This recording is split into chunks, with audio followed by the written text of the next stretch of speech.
So I got an interesting text message from David.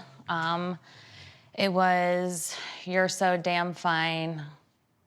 I can't wait to eat you," or "I want to eat you," something along those lines. Okay. And he claims that it was for that he like messed up and sent it to me instead of his cousin Denise, who he said sent him a photo of a picture of food.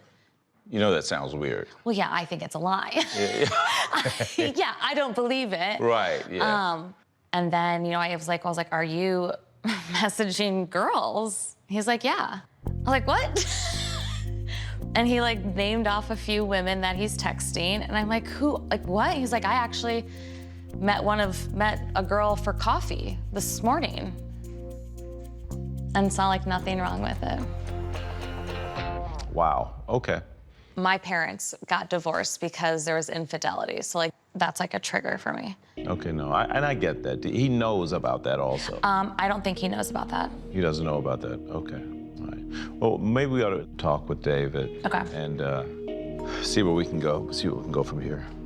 I haven't heard from David since we had the conversation the second time about the text message. Nothing was resolved, so I'm looking forward to having a professional help me kind of with the dialogue with David, because in my mind, he doesn't think he did anything wrong, and I don't know how we move forward from here. Hey, Westman. What's going on, man? Good to see you. Good to see you. All right, let's talk about it, David. Give me your version of what's been going on, man. Are we talking about the text message, or are we talking about the whole relationship or the whole marriage? Let's talk about the text. What's going on with that? Well, what happened? What happened was it was a mixed text. It was supposed to go to my cousin, went to my wife, deleted it, and said something that could come off suspicious, but it was nothing more than a text that's sent to the wrong person. Okay. And you're saying that text was supposed to go to your cousin? 100%. About food? Yes. You look so dang fine. I want to eat. I mean, who does that? I've talked to my food before, 100%. Okay. I'm besides the point, Pastor Cal. Yes, I see how it looks, but it was a quick text. Boom, I seen that. I sent it to her. She didn't respond, and she wanted to bring it up, which she did in the car ride.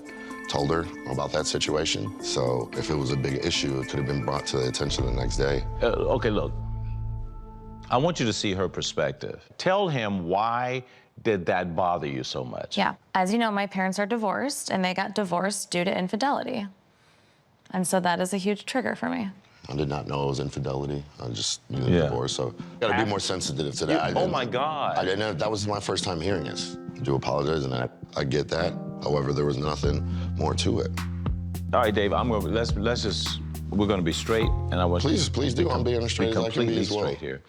Because after this all came out, Michelle, what else came out? That he's messaging other women and meeting them for coffee.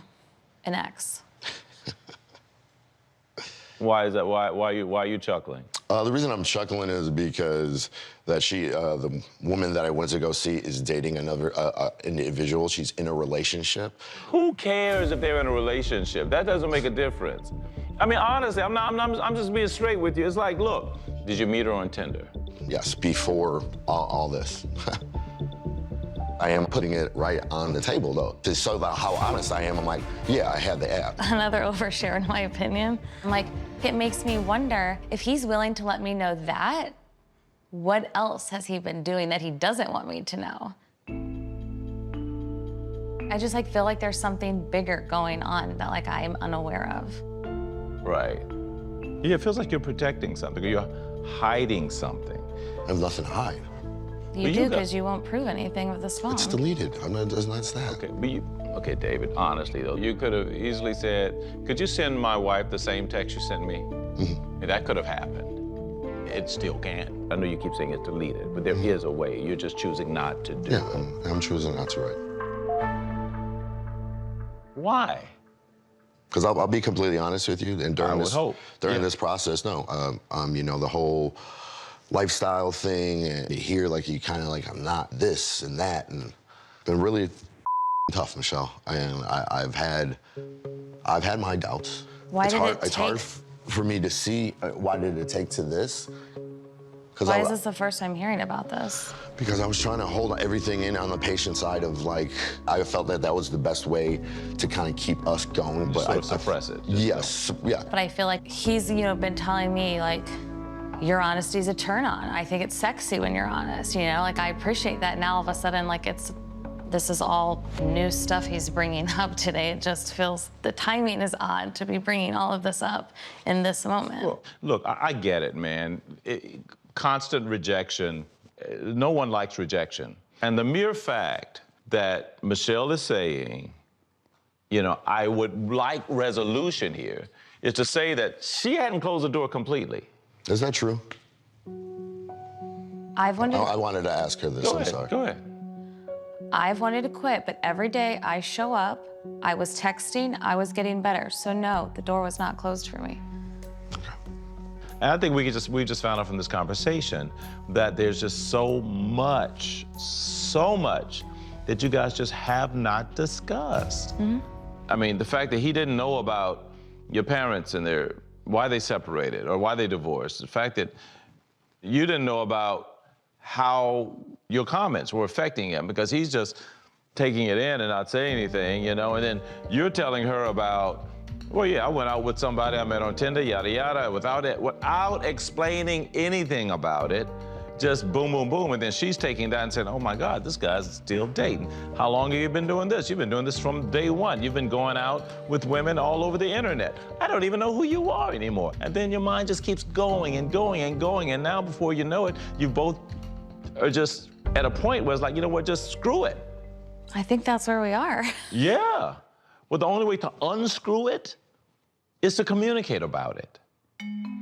Is to sit down and have a serious, unencumbered, vulnerable conversation. I don't know where it's gonna go, but I do know you owe yourselves that. Does that make sense to you?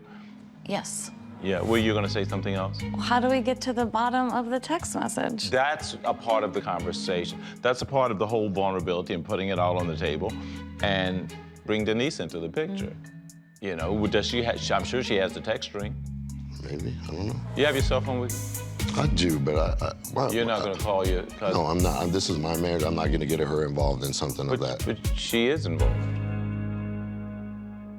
Look, Michelle, you're no pushover when it comes to asking tough questions.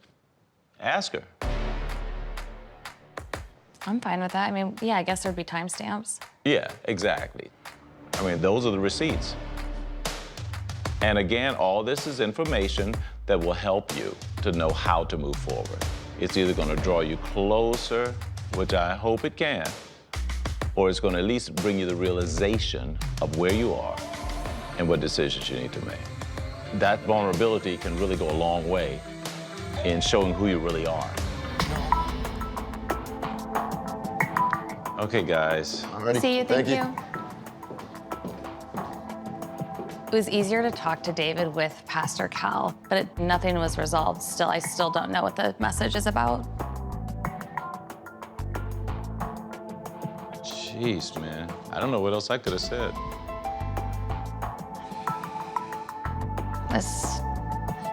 He's lying, and it's disrespectful to everyone involved, including me, mainly me.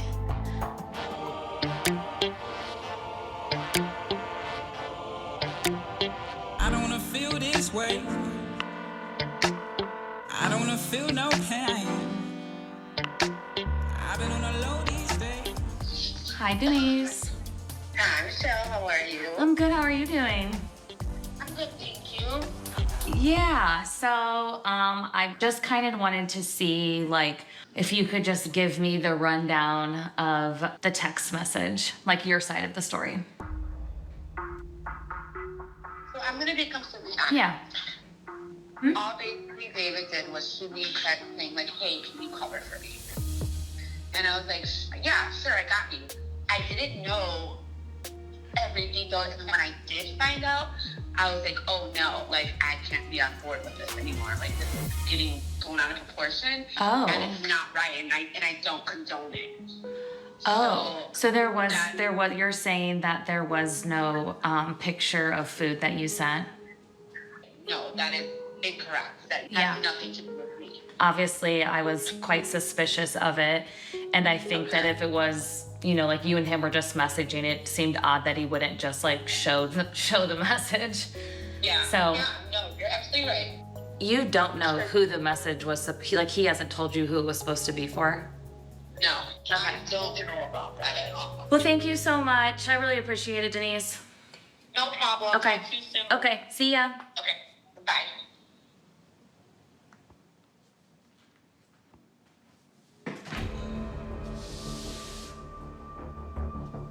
Now the story obviously is a lie, which I knew all along.